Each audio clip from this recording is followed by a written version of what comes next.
Thank you very much. Well, first, I want to congratulate Brookings and Google for hosting this. I understand it's been a terrific day. Congressman Dingell, Chairman Dingell, is coming, and he has an affliction that all of us have in the Senate and the House. He has votes. So when he comes, I want to make sure you have a chance to hear him, and I'll wind down. But I wanted to drop by, and I appreciate the invitation, just to tell you how important it is what you're doing. And let me start with a story. Some of you may remember how Ross Perot first made his money. It was in the 1960s in Dallas, and Mr. Perot noticed that the banks were locking their doors at 5 o'clock, and they locked their big new computers at the same time. So he went to the banks and he said, "May I buy your unused computer time at night?" Then he came to states like Tennessee before I was governor and said, "I'd like to make a contract to manage your Medicaid data at a cheaper cost." So the banks made a little money, the state saved a little money, and Perot made $1 billion. Now, the analogy to that today is the unused electric capacity that we have in the United States at night. The Tennessee Valley Authority, where I live in Tennessee, is the largest public utility. It produces about 3% of all the electricity in the United States. Its managers tell me that at night, TVA has the equivalent of about 7 to 8 nuclear power plants worth of unused electric capacity on most nights. Now, if you stop and think about that, what that suggests to me is that in our region, probably the most important unused asset that we have is that amount of electric capacity.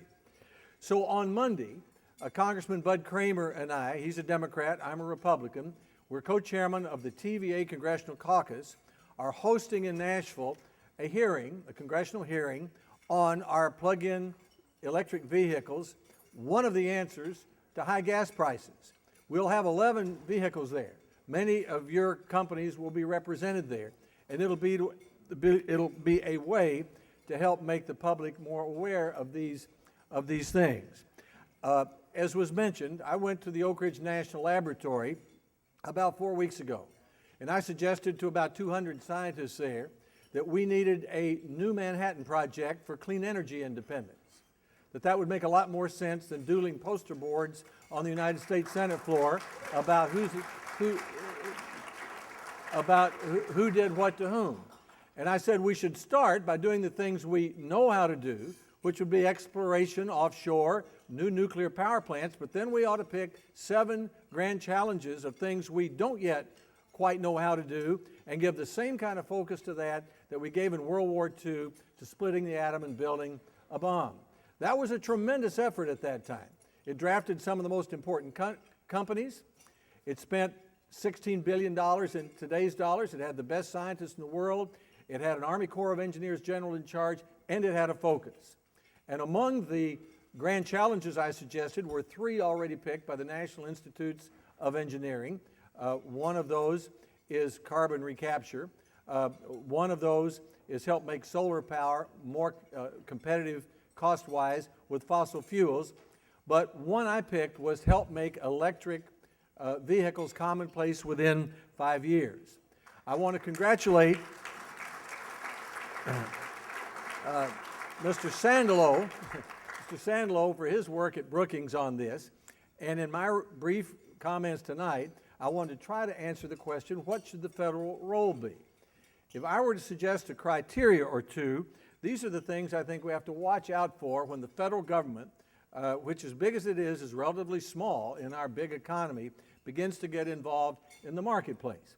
One is to watch out for the rule of unintended consequences. For example, the effect of support for corn ethanol on food prices. Maybe it's exaggerated, but our focus, we didn't think about that as clearly, and our focus, I believe, ought to be on advanced biofuels, which would include crops that we don't eat. I think we have to watch out for, we're not Japan, and we don't have industrial policy in the way that they do. And picking winners and losers in the marketplace doesn't always work right. Support for cellulosic ethanol, which I think is very promising, might have some effect on the forests of America. It might drive up paper prices. It might put into place a subsidy that interferes with an algae solution to carbon capture because it doesn't have the same kind of support.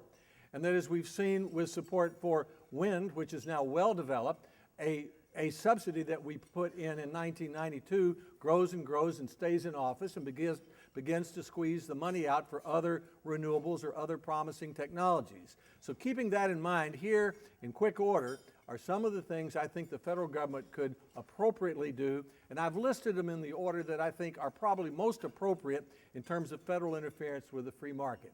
And if someone will let me know when Chairman Dingell comes, I'll be glad to make sure that he's not late to his vote and that you have a chance to hear him. First, I think one thing that we could do, we've already done, and that is the fuel efficiency standards last year. The Oak Ridge National Laboratory scientists told me that was the most important thing we could do. It's a 40% increase, you know all about it, but the advantage to that is that doesn't pick winners and losers. It just says this is the standard. If you want to engineer your conventional your internal combustion engine so that it gets 50 or 60 or 70 miles a gallon, or if you want to add some form of ethanol and take it on up a little further, or if you want a pure electric car and try for 100, that's up to you, but we'll set the standard. We won't pick the technology. So fuel efficiency is done, and we will be considering further efforts at fuel efficiency standards as time goes on. Second, a low carbon fuel standard, I think, makes a lot of sense for our country in dealing with carbon. I support cap and trade for power plants.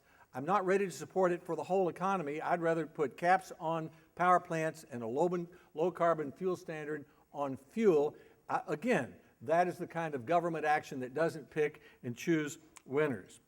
A third way that is beginning to pick and choose a winner, but I think is very appropriate for us to do, would be for the federal government to put out a bid and say that of the 65,000 non-trucks that the government buys each year, a certain percentage of them will be electric vehicles, and see what kind of bids come in at what cost and give that away to get started.